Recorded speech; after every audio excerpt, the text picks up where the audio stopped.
नमस्कार, जय हिंद। एडवोकेट गोवर्धन सिंह गत 27 अप्रैल से लगातार जेल में हैं। उन पर लगातार केस दर्ज हुए हैं और एक केस में ज़मानत, एक में गिरफ्तारी, फिर ज़मानत, फिर गिरफ्तारी, लगातार यही हो रहा है।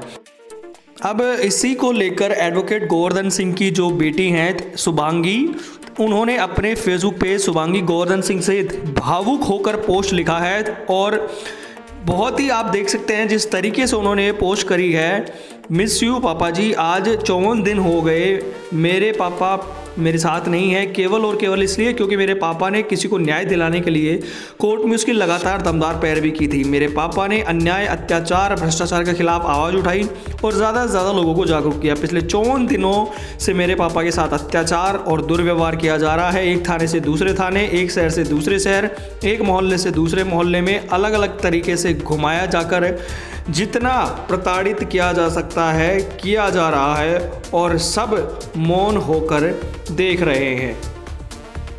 आगे वो लिखती हैं, मैं भी उन्हें देख लेती हूँ, छुप कर रो लेती हूँ ताकि मेरे पापा कभी भी मन से कमज़ोर ना हो। इसके अलावा कुछ नहीं कर पा रही हूँ। आप सभी महानुभावों से मेरा विनम्र निवेदन है कि इस अपार दुखी घड़ी में हमारा साथ देवें और मेरे पापा के ऊपर लगातार हो रहे अत्याचार के खिलाफ अपनी अपनी आवाज़ को बुलंद करें तथा मेरे पापा को न्याय दिलाने में खुलकर हमारा साथ देवें। एक बेटी की पुकार, शुभांगी पुत्री श्री गोवर्धन सिंह एडवोकेट। तो ये बहुत बड़ी बात है और उनकी बेटी शुभांगी ने बहुत ही भावुक होकर ये पोस्ट करी है और उन्होंने कहा है कि उनके पापा के साथ अत्याचार हो रहा है, अन्याय हो रहा है, वो इसलिए कि उन्होंने किसी को न्याय दिलाने के लिए उसकी दमदार पैरवी करी थी। उन्होंने भ्रष्टाचार को उजागर किया है, ये कहना है उनकी बेटी शुभांगी का। उन्होंने सभी लोगों से खुलकर सोशल मीडिया पर गुहार लगाई है।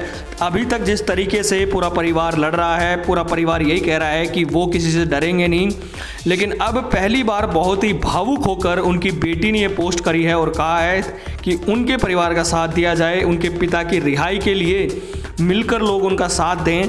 तो कहीं ना कहीं अब जिस चीज़ को लेकर उन्होंने कहा है कि वो काफ़ी भावुक हो जाती हैं, अकेले में रो लेती हैं, मतलब बहुत ही एक आप मान सकते हैं एक परिवार के लिए दुखी घड़ी होती है जब उसका मुखिया इस तरीके से जेल में होता है।